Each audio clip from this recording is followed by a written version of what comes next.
Welcome to Represent NYC on the Manhattan Neighborhood Network. I'm lucky enough to be joined today by State Senator Brian Benjamin, who represents the 30th District in New York. Hi, Brian. How are you? I'm well. How are you doing? Really, really good. Good to see you. Good. Good to see you as well. I really want to talk about how COVID-19 has um, affected your district. I mean, this city has been a tale of not just two cities, but many different levels of devastation.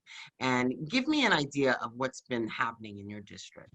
Yeah, so thank you for asking about that because in this time, it's important to remember that COVID-19 is still ravaging in our communities. And I am the senator who has the most NYCHA developments of any other senator in the state. And, one of the things that we have noticed in sort of high poverty, high density areas, COVID-19 has been really aggressive. And part of that has to do with how we started. When we first started dealing with COVID-19, there were some things that were advised. For example, if you have it and you're asymptomatic, just stay at home and self-quarantine. Well, the first issue with that is, do you have the space to self-quarantine? And if you don't have the space to self-quarantine, for example, if you have 6 or 7 people living in a 1-bedroom or a 2-bedroom, all of a sudden self-quarantining is an issue. But then also spreading becomes much easier. And if you compound that with living in, 25-story buildings where you have hundreds of people using one elevator and one staircase, that it becomes a big issue as well. And so we started to notice that, certain parts of the district were really having rough numbers. And, fortunately, we started to get our arms around the issue and have been radically increasing the amount of testing sites that are specifically targeting neighborhoods that have most concerns. And we've also started to bring in churches and faith-based testing sites where people can go and get tested where they feel comfortable and already know some of the parties. So that's one thing that we've been doing. Social distancing and PPE. We have been aggressively focusing on that, but it's been a struggle, right? Not everyone is watching the daily briefings, and many people at first heard, oh, well, COVID-19 doesn't really impact young people. It's old people are the people who are most the victims there. And so we've just had a lot of fumbles that were necessary, but we have tried to turn that around. We have been aggressively delivering masks throughout the community. We have been aggressively making sure everyone's got hand sanitizers. There have been a lot of work that we've tried to work on to get people what they need. Public education. My office has been doing mailers and also really getting out and touching people on the street. And that's kind of how we've been trying to deal with it. But, we are, in my community, more of the essential workers than the Upper West Side or Upper East Side, right? And so that then leads to people being on the train, being in the elevators, and that makes it harder. But we have been doing all we can. And the numbers are coming down, which is good because people are getting it. But we've got to stay focused because just like that, the numbers can turn around. Are you still working to sort of like bridge a gap with the food, the lack of food? Oh, absolutely. Absolutely. We right now are working with a number of the churches. First Corinthian Baptist Church has an amazing food pantry, as do other churches, and also working with World Central Kitchen, who has been delivering a lot of food throughout the district, working alongside, property managers, some of our senior centers who identified some of the seniors who have issues, working with our nursing homes. We have been aggressively trying to get food out in the district, fresh food, because that's so important. I was just yesterday at one of our NYCHA developments, Douglas houses. I was at Wilson houses and also at Dunbar, sort of delivering food, working alongside some nonprofits. So we are completely focused on food insecurity because COVID-19 is already a problem. When you add food insecurity on top of that, it becomes much more complicated. And there are a number of folks who literally have to shelter in place. I mean, we have some of our seniors who it's hard for them to get up and down stairs. We got to protect them. So we've been focusing on that as well because it's very important. You mentioned NYCHA, the NYCHA buildings. Has there been any sort of like improvement on how they've been able to clean and get repairs and things like that? So we've been working very closely with NYCHA's management. This is something that a lot of us made sure that the mayor and and Greg Rust, the new chair of NYCHA, are very focused on, particularly in communities of color, making sure that they're having adequate cleaning, and that the employees have adequate soap and all of the necessary items to keep these buildings clean. So we've been tracking that and following that, and things have been getting better. But you always got to stay on top of it, because it's a big task, but it's so important. We've got to protect all of our residents from unnecessarily contracting this disease, because that ultimately impacts all the rest of us. There are folks who live in NYCHA who are home health aides, right? So you want to make this really has tied us all together, because a lot of the essential workers are essential because they're helping everyone else. And so your life is in their hands, and their life is in your hands. You got to keep everyone safe from COVID-19 for all of us to survive. Yeah, I want to pivot a little bit to unemployment, and so the pressure of the upcoming rent, right? This started in March. Now we're hitting July rents coming due pretty soon. Is there any sort of help on the way? Sure. So two things. One is that the state has provided well, that's not true. The Assembly and the Senate has passed a bill that is on the governor's desk that would provide $100 million of rental relief for residents. So that's something that we hope the governor signs, and we can get that money on the street. So if it's signed, if it's signed, let's say by the time this airs, it has been signed, what would that mean for people? That would then mean that the state housing agency will be required to, in a very short period of time, come up with protocols for how they receive requests. Because what has to happen is tenants would have to make requests for rental relief for some of that fund, and so they'll have to give that request to the state housing agency. The state housing agency has to create and I'm sure the state housing agency is already kind of preparing for this, but they would have to have the sort of application process by which people can apply for the funds. In the way we wrote the bill, the funds will be provided on a first come, first served basis across the state, based upon people meeting COVID-19 hardship related requirements. We are still fighting very hard to get money from the federal government, because we believe that the real answer here is federal support. And so once we are clear on where we are with that, then we know how the state needs to work to try to supplement that to meet the full need. But we think it's important to push hard, and we know our congressional delegation is working hard on this, push hard to get federal support, and then we will provide supplemental support on the state level to help with the need. Right. Okay. So another little turn. You're the chair of the Revenue and Budget Committee. I want to sort of get people to understand what your rainy day fund is. Oh, sure. What that is about.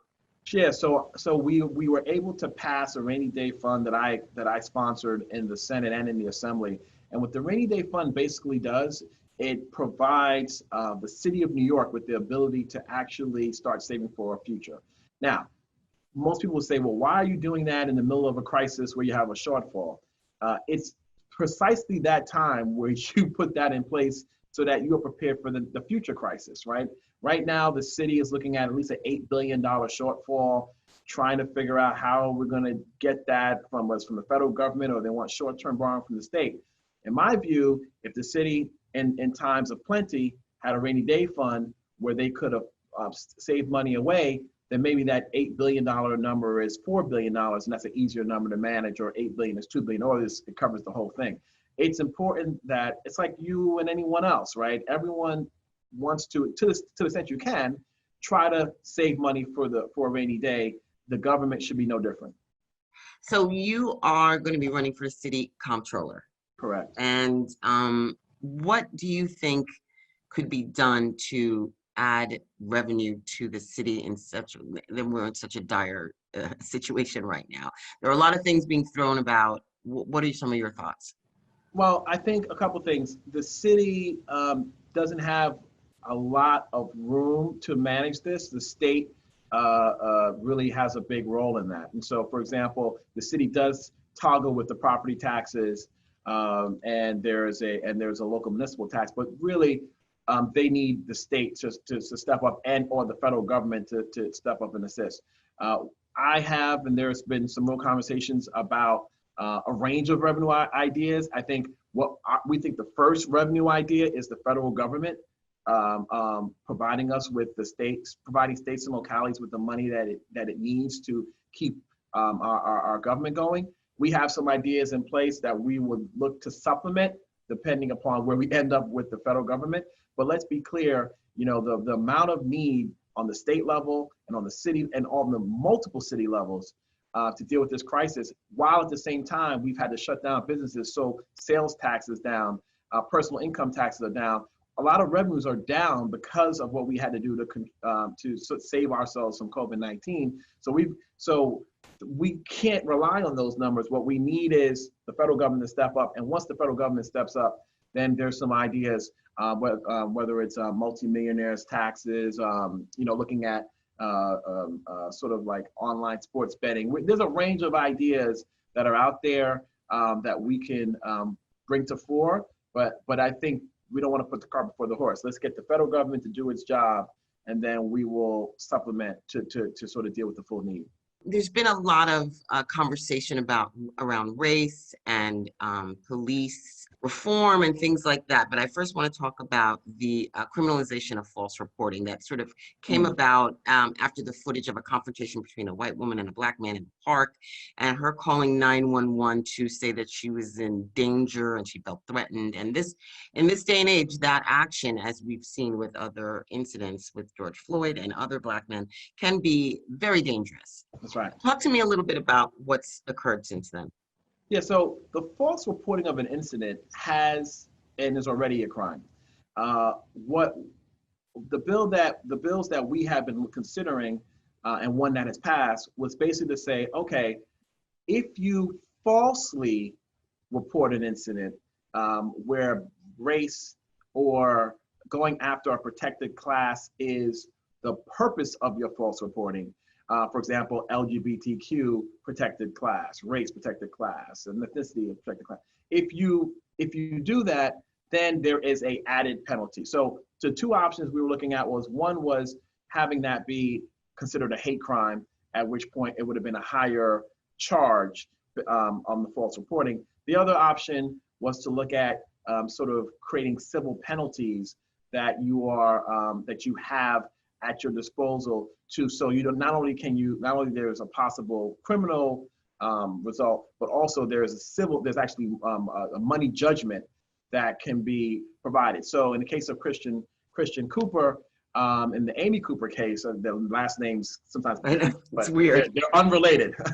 But in that case where Amy Cooper did that false 911 call on Christian Cooper, he not only would have the ability for the criminal piece on the false reporting, but then also he has a money judgment, civil penalty capability that this bill that passed would provide him. So it's really to discourage that kind of behavior, which really was traumatizing, particularly as a black man being in a situation where you say to yourself, wow, I could easily be Christian Cooper. I could easily be in Central Park, and someone could weaponize their white womanhood on the African-American male. Very dangerous stuff. So we were definitely pushing that bill, and I'm glad that we got that accomplished. Absolutely. And I think that, we've seen that kind of behavior happen against children, but it's not quite, the outcome isn't as dire as, for a black man. Is this a question of intent?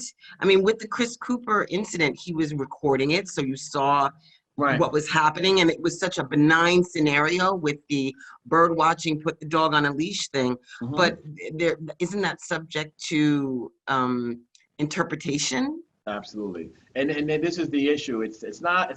Basically, what would happen is the prosecution would say, given the facts that they have assembled, they would make the charge. They would say, listen, this, in addition to this being the false reporting of an incident, racial bias was a part of this conversation, and they'd have to prove that in court. Now it's easier to prove that when you have a video, right? But that's the thing, you'd have to prove it, and the defense would have the ability to say that's not true, there wasn't racial bias, and here's why, and that's just something you have to deal with in the courtroom. You recently had the Garner chokehold Act signed. Obviously, this is crucial and important. Talk to me about how this came about. This has been a long time coming. A long time coming. This bill was been around since 2014, and I think one of the issues that occurred was that, and you saw this in the trial with Officer Pantaleo, the defense was able to make the case that while it is true that Officer Pantaleo used the banned chokehold on Eric Garner, because the chokehold wasn't defined in criminal statute, therefore you were not able to get a particular criminal offense just on that. You had to make the case, well, there was strangulation was the issue, or murder or manslaughter. And the jury was not prepared to call it strangulation, manslaughter, or murder. So therefore, what we did, just to be safe, to say, okay, the chokehold or a similar restraint, which could also be a knee to the neck, because if you obstruct, By restricting. there you go. Any of that obstruction that leads to serious physical injury or death, that in and of itself is a Class C felony, violent felony, which can land you up to 15 years in prison. Period. So we took away the discretion as it relates to that obstruction for any purposes, whether it's a choke, whether it's whether it's the knee, whether it's your foot, whether you're sitting, whatever you do to obstruct air and breathing, we went through the throat or windpipe. We put it into a specific category. It's called chokehold or restraint. If you do, or similar restraint, if you do that, up to 15 years in prison. Period. And if this bill was in law before what happened to Eric Garner, Pantaleo would be in jail right now. To choke somebody to death, and I'm not a cop, right? So if I choked somebody to death, it would be a crime. Strangulation would be it would be. Why wouldn't it still be a crime if you're a cop? Why do we need to be so specific about this thing for it to be considered a crime? Yeah, because what happens is, particularly when you're dealing with police officers and civilians, there tends to become gray area that can be used like, well, he wasn't trying to do it. There was the police. He's trying to control the situation. Trying to control, right. Mm-hmm. So there's all this wiggle room that always seeps into a conversation whenever it's a police civilian. Because if I understand it, it's in their manual that they were not supposed to be using any sort of restrictive to the artery here that cuts off blood to the brain. Exactly. So now it's also a law that matches what's in their manual. That's correct. That's right. And it's in executive law it's already executive law of our penal code. So the good news is that because we've taken away that discretion, no one can be confused. Okay. If you perform a chokehold, a similar restraint, right? We know what it looks like. We saw it in Minneapolis. That in and of itself, prison time. And I think that kind of accountability sort of sets the tone that police know that they're not above the law. And that to me is a big part of this whole premise is no one's above the law. And we expect our police to be accountable at a higher level than anyone else because we give them so much authority because they have the power to mete out lethal force. Thank you so much, State Senator Brian Benjamin. Thank you.